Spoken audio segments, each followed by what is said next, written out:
I'm so excited to be here moderating this panel. What did you all think of the episodes? Should we go around the room? Everyone can say what they thought. We don't have time.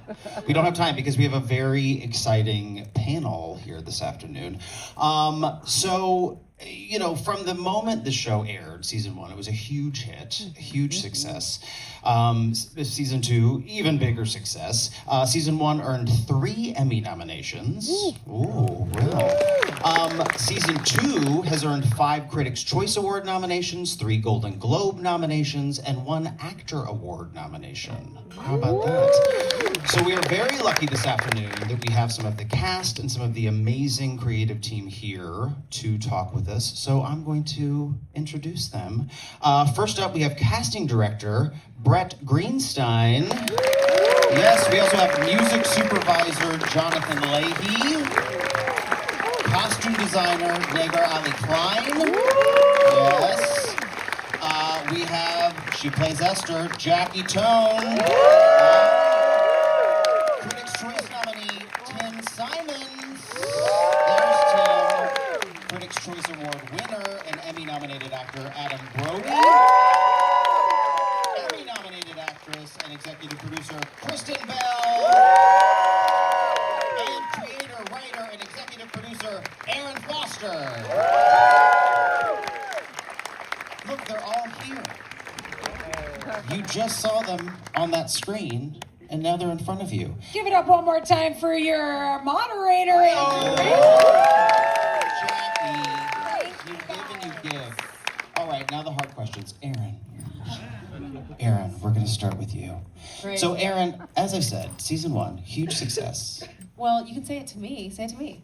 It was a huge success. Oh, thank you. People love the show. You immediately get a season 2. Did you feel any oh, fuck, what do I do now with season 2? Or were you excited that now we're gonna get to explore all these characters, explore this relationship? Did you just launch right into it? No, it was more like the oh, fuck. Yeah. Cool. For sure. Because season 1, there was 0 expectations. No one knew the show was being developed, right? Unless you read, maybe people in this room knew, but the average person, there's so much content out there. There's so many shows. There's so many great things that don't even get seen because there's too much to watch. So I thought the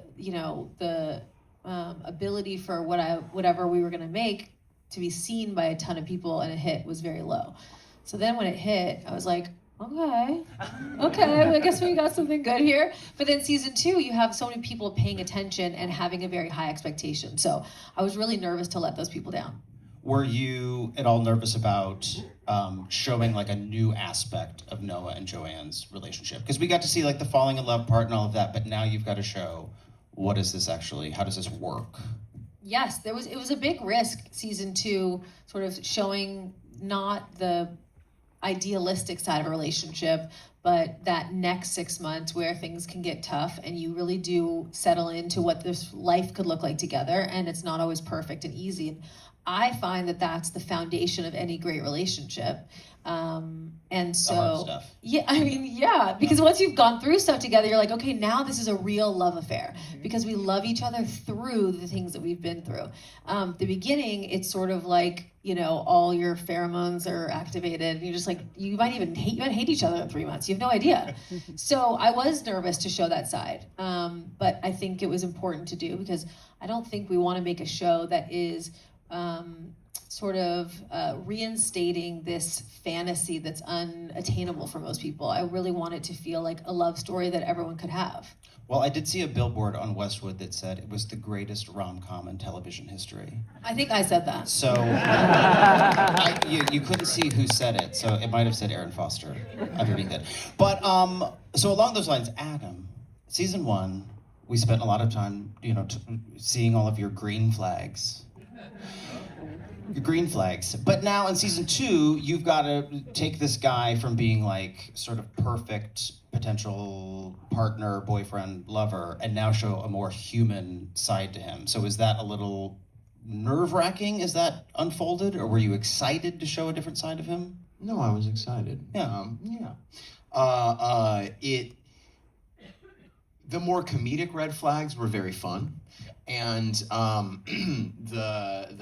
when he's maybe being a little more difficult or not as brave or forthright as he could be, then, you know, it's not that it's not fun. That's an interesting challenge too, but it is less fun. But it's something to do. But you weren't afraid of being like, now people are going to think I'm unlikable, or did you even care about that? I didn't worry about it really. I mean, I know that, you know, the long game of this, the writers, we want these characters to be, they are likable, and we want them to be very likable. And there was nothing that I felt like crossed a line that, you know. You didn't murder anyone. I didn't murder anyone. And there's some people you can murder and still come back from. That's true. You know, you totally could. Yeah. So, yeah, I wasn't worried. I actually enjoyed being a doofus. That's cute. That makes you even cuter. Speaking of cute. Can I just say one thing that in the Valentine's episode, which is where, what? Sorry. No, I'm just making eyes at Kristen Oh, Bell. sorry. I was like, sorry, am I taking your job? No. No, I was going to say something in the episode where we really tried to show a more sort of human side to Noah, where he messes up in Valentine's Day. He's giving like every girlfriend he has the same gift. And have you guys not seen this yet? We've seen it. You have? Okay, great. And there's this moment towards the end of the episode where, you know, they're having their come to Jesus talk, and Adam did like an improv line that's in there that was really funny, where he was like, I totally spelled it. You guys, I'm sorry about her. This is so embarrassing. You drink your water, honey. You just drink Actresses it. don't know how to drink their own water because usually people are pouring it I in know, their people, mouth. she's used to people doing it for her. No one opened it for me.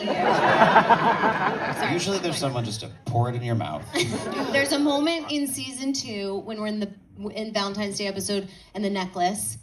Yes, it was just a very funny improv moment from Adam, because it was like they really got into it, and he was like, I totally understand what you mean, and he looked at Joanne, and it was like a full improv moment. It was so perfect for the episode, and so there wasn't really any point to that other than just to keep No, going. I will say I love doing the Valentine's Day episode. You did. It maybe isn't as insufferable as he is in it.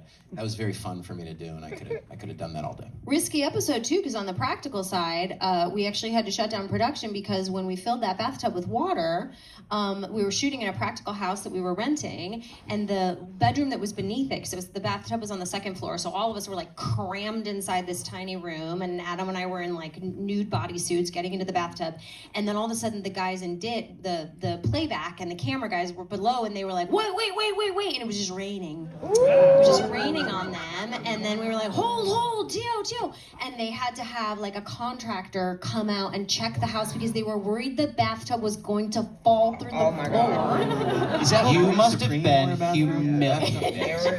And we couldn't shoot that day. Remember, we You had can't like stop? Is this Yeah. why you built stages?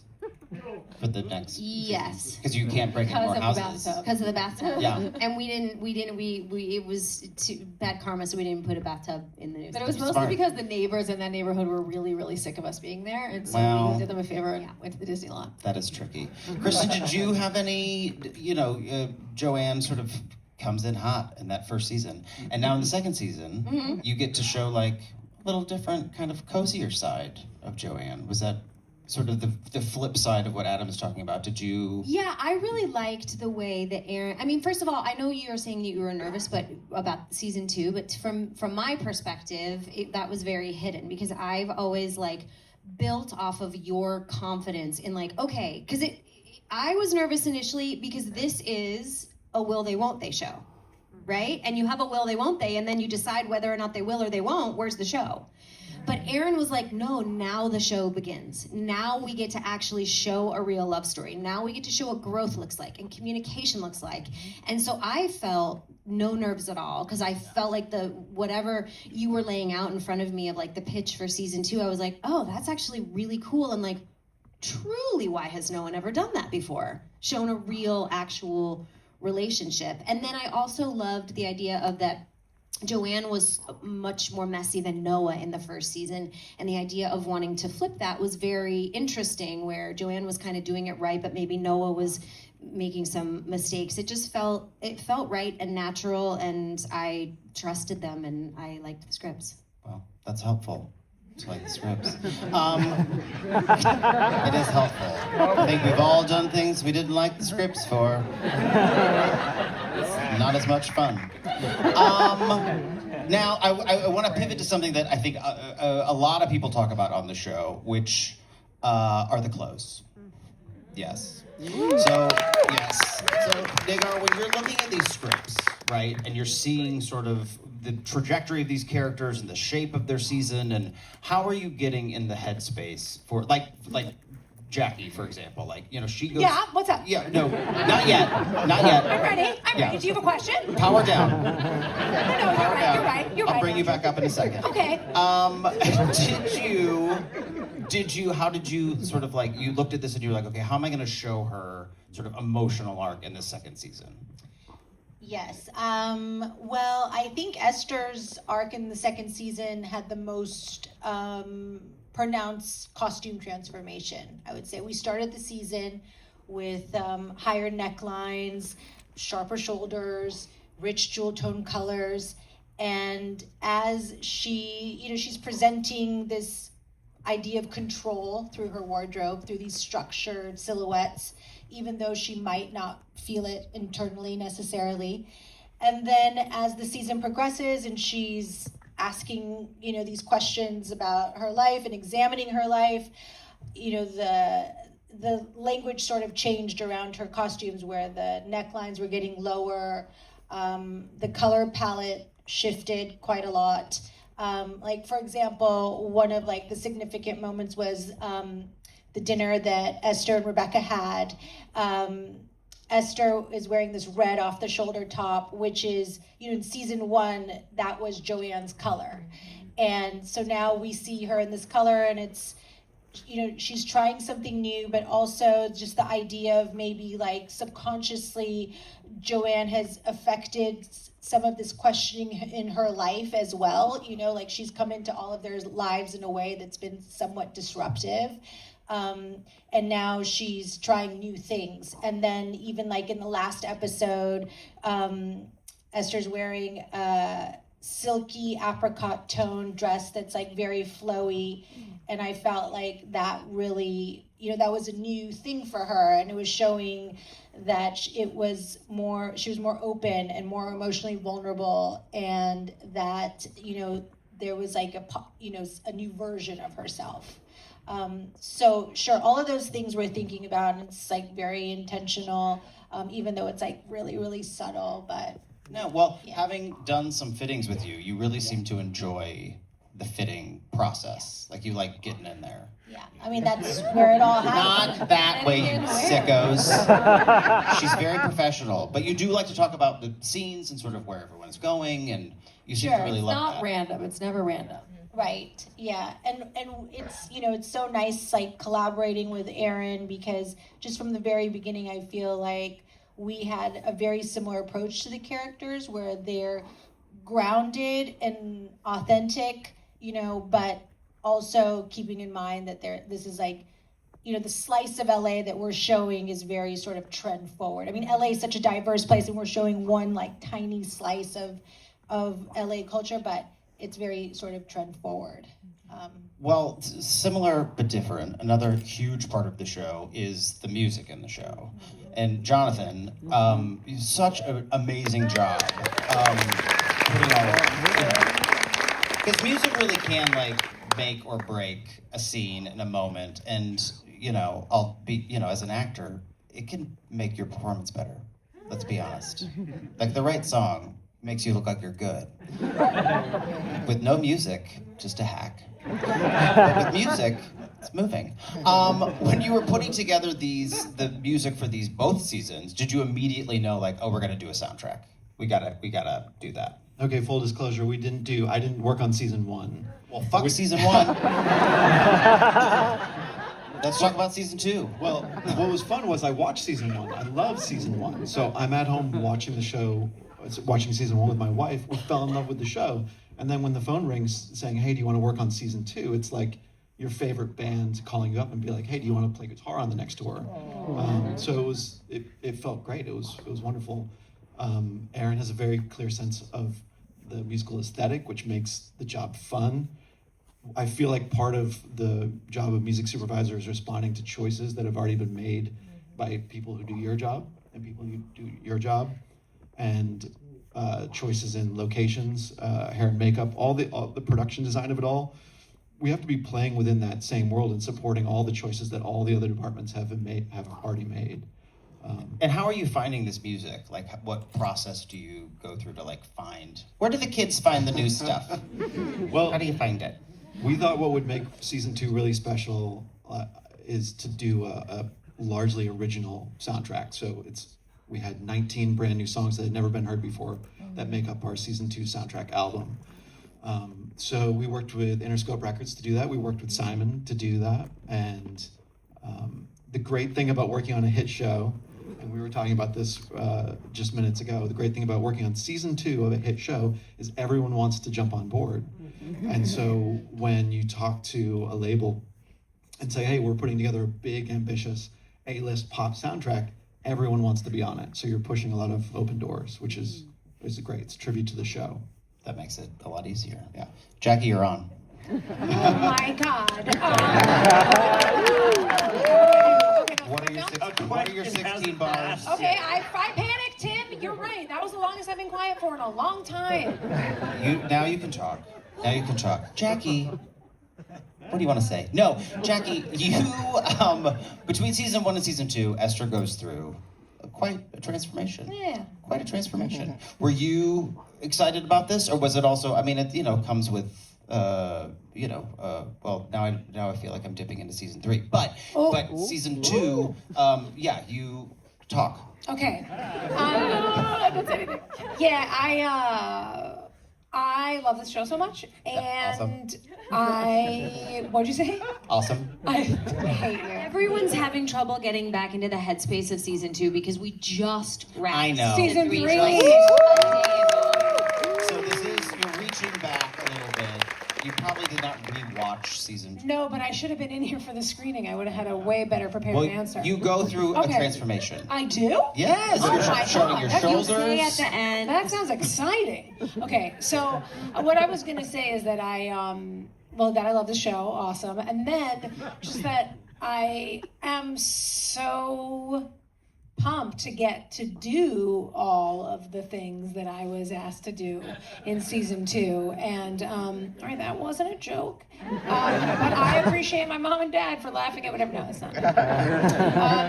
Yeah, I just think it's like, how do I feel about it? Is that like I'm a clown, and so if somebody hands me something that's earnest and vulnerable and deep, and I get to be more than a clown, that's really cool for me. And the stuff that I've gotten to do on this show is, undoubtedly the coolest shit I've ever gotten to do in my career. So I like it. Well, you get to show a real vulnerable side.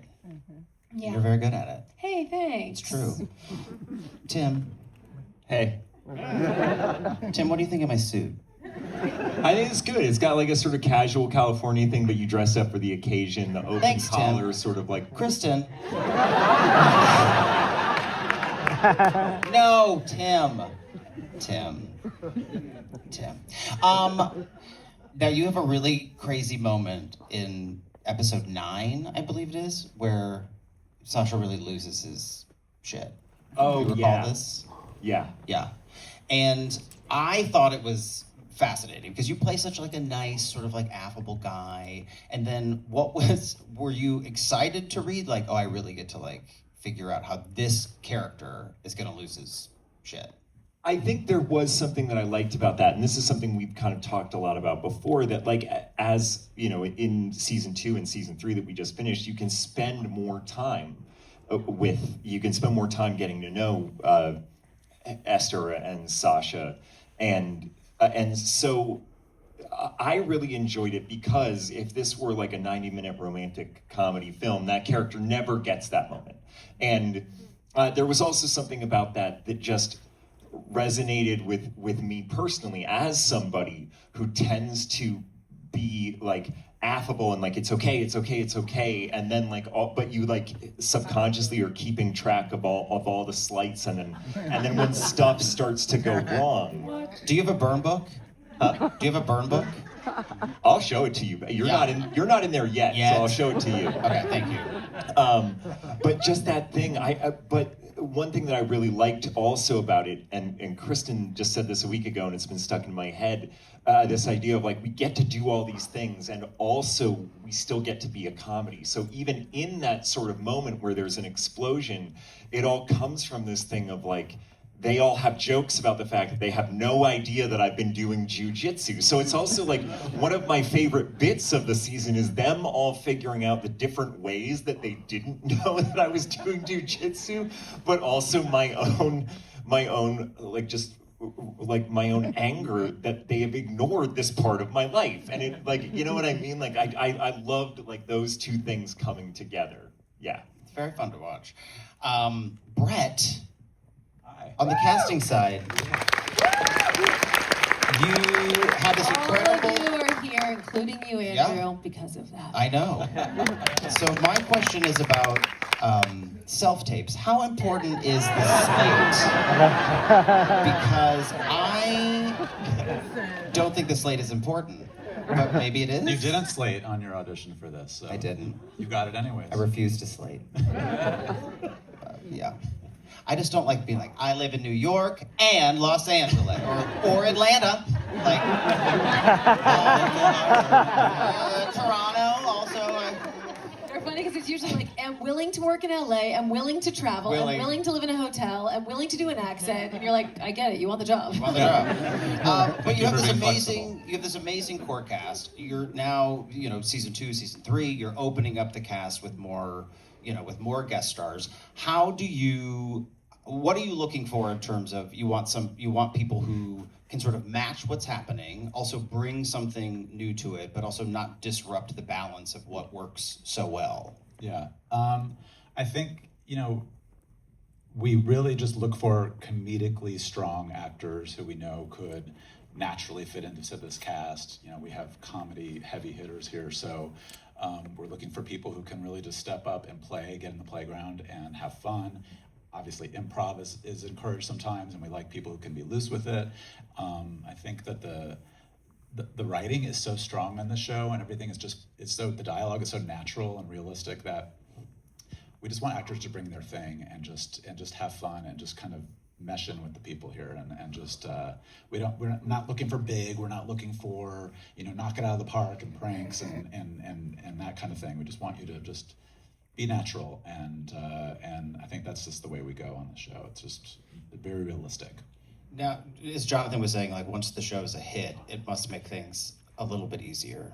Yeah. Have you gotten some crazy reach out calls? We have. I mean, just the difference between season 1 and season 2 was huge because obviously nobody knew what the show was, and we're pitching it to agents and asking for ideas, and they knew what our budget was, and just But season 2, when the show was the talk of the world and hit the zeitgeist, like we got major people calling saying that they are such big fans and would love to do it and would do something so totally small, do something really fun. He'd give us a few days, and Seth Rogen and Leighton and Kate Berlant. We just got so many great people in this season, and I think it's just a testament to how strong the writing is and how great this cast is, and everybody wants to be a part of it.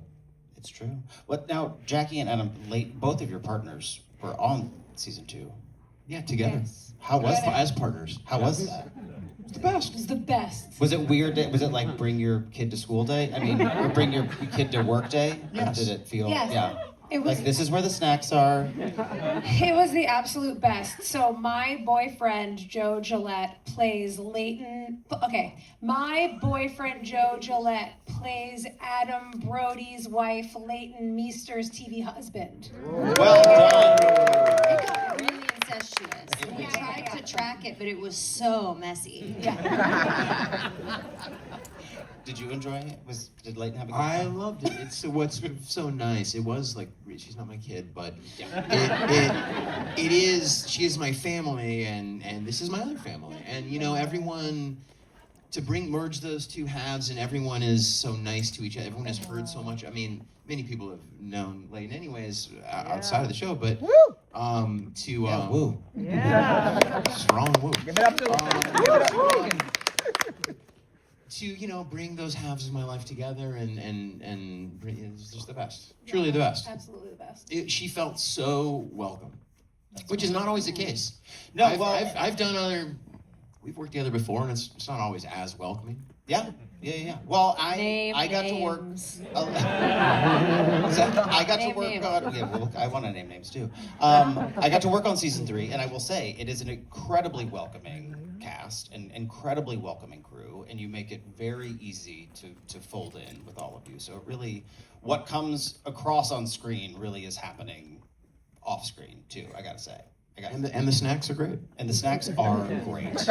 They are great. And another thing that I, sort of just for anyone, something that I think is so fantastic about the show is that you shoot in Los Angeles. Yeah. And as you all know, like there's there are fewer and fewer shows filming in LA. I pushed for Atlanta, but they You did. You were like Dublin for LA. That's what you want. But Erin, that must have been extremely important to you to keep the show here. I mean, yes, it was, but it really was because of Kristen that we were able to do it. Because Kristen was like, love the script. I only work in LA. And I was like,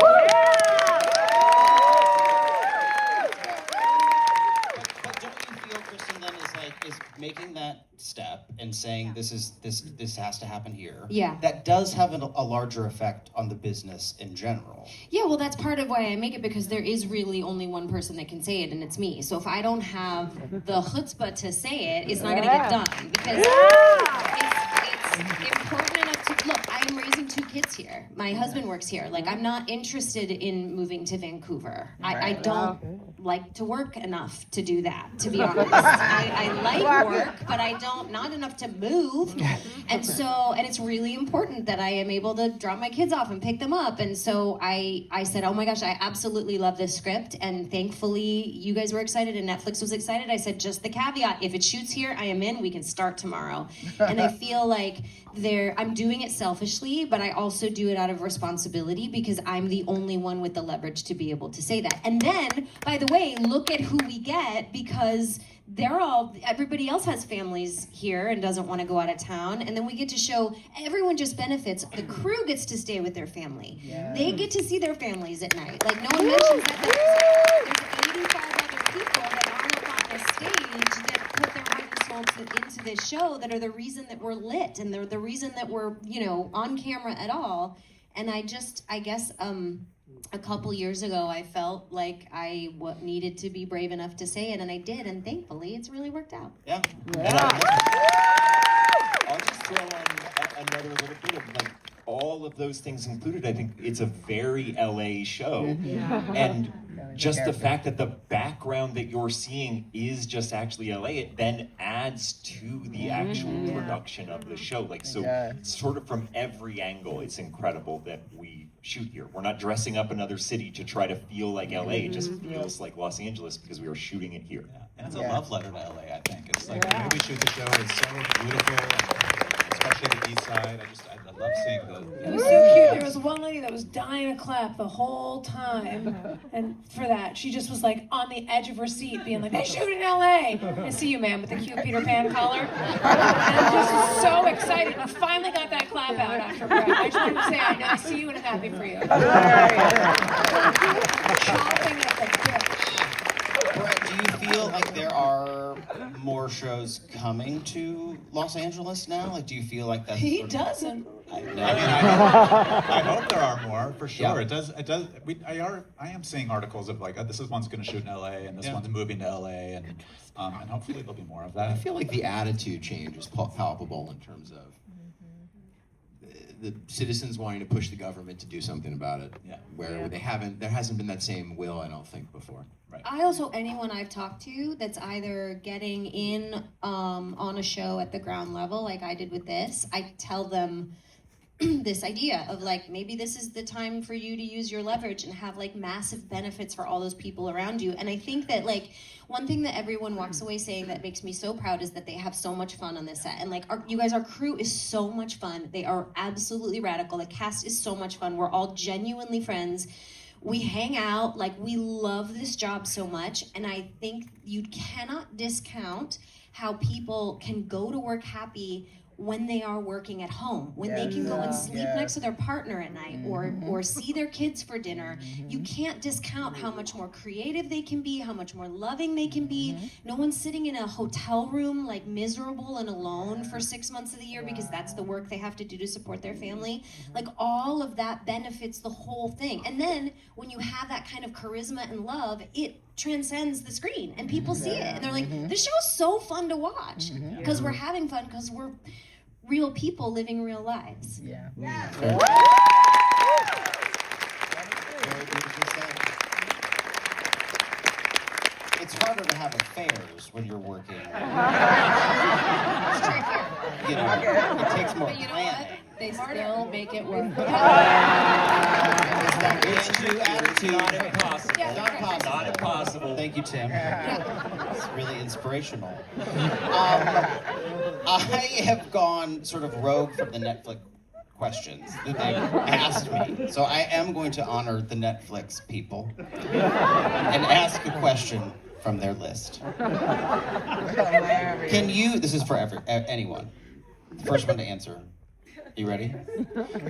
Can you share anything you learned from a fellow castmate or crew member during your time on the show? There's nothing to learn from them. I'm dumb, they're smart. What? There's nothing to learn from them. I'm smart, they're dumb. Jackie. What? You just said fast this minute, so I No. just thought I'd try to say something. Light bright, girl, light Oh. bright. Oh. Anything? Did you I learn anything? learned about a theater company from Tim because we Oh. live in the same area, and then our kids did a play together that they wrote. It was very long. It was like 2 hours and 45 minutes. But there was a lot of story there. And they got all of it. They told you all of it. They sure did. And our kids performed together, and we were in the audience being like, look at our little babies here. Oh. Anybody else get anything? Did you learn? You probably learned some things in fittings about people. It's when we're our most vulnerable. I've cried in front of costume designers. Yeah. What do you A got? lot of things. I've learned a lot about, I don't know, shapewear. Oh, great. Lots of, Great. yeah, where to strategically hide mic packs. Oh, that's a fun one. That's a fun game. I'll shout out Negar. I think one thing that Negar taught me is I think because of my size, I've always been like sort of very subdued or lazy in what I wear for fear of sticking out. And I think because of like the swings that Sasha takes as a character all came from Negar and her idea for the character, that has actually like extended into my real life of like, I don't have to be so weird about my height. You know what I mean? Like that's been something that's sort of been fun to take into my real life because Negar was like, no, you can wear this even though you're a giant. You know what I mean? But look, I'm Now you're a paraphrasing. fashion That was all icon. He is a fashion icon now. No, see, that was all Negar, because I remember when we first talked, Negar says, you know, so what do you think for Sasha? And I was like, never thought about it once. Like, I have no idea what Sasha wears. Like, I don't think about like the guy's fashion, you know? And so she's like, okay, well, I have this idea that he's like really out there and he's wearing like loves like a designer, labels out. And I was like, oh, anything you're saying I love. That sounds insane. I love it. And it was all you. It was that I remember thinking of him being a much more conservative dresser, and she brought in like these sort of like LA streetwear kind of scumbaggy adjacent, like expensive scumbaggy. like Euro trashy. Yeah. Intentionally ill-fitting and a little bit Hype wild, beast, but it felt yes. very much like LA. But like Nepo baby hype beast. Yes. That's fantastic. I learned a lot from Negar too. I learned about what my hemline on my pants should be, and also that I should not be wearing my jeans so high. Well, there's so many takeaways from this. Erin, at what point do you start thinking about the next season? Like, you just wrapped season 3. While you were finishing season 2, do you give yourself like a little bit of a break, or can you not help yourself? Do you just like sort of launch right into it? No, I'm not. I sort of let it breathe and wait and see how I feel when the writer's room starts back up. I mean, of course you think about it, but I'm not planning it out because, you know, that season that we just finished still has to air. We have to see sort of how people react to it. We have to let it be out in the world. And then when I get distance from it and the other writers and producers get distance from it, you look back and go, you know what? Could have done this differently. Let's tell that story the way that I wish I had next year. So I try not to get too far ahead of myself. They also haven't given us another season yet, so. Yet. So I try to wait. Now, is there anything you can tell us about season 3 without spoiling anything? I mean, nothing Anything? fun. Kristen, you look so panicked right now. No, you're not saying anything. There's so like every episode is a You I can't- mean, yeah, there's you not a can't really. single storyline. Some really fun surprises. Yeah. I like this. I like this answer. Yeah, it's exciting. Andrew in it. Rannells is on the show this Oh year. yeah, he's in it. You're in it. I heard you got him cheap. Pretty cheap, yeah. I heard he was pounding on your door. Literally, I stalked them until Erin gave me a job.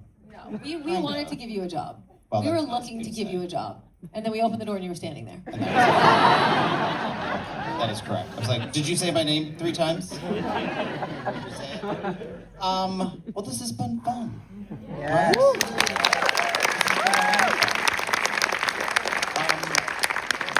Thank you so much, all of you, for being here. Thank all of you for being you. here. Thank you. Any parting words, hemlines, where we should go to find music? You still haven't answered my slate question, but that's fine. Slates aren't important? Copy that. Thank you for being here. Please thank our wonderful panel. I'm Andrew Rannells.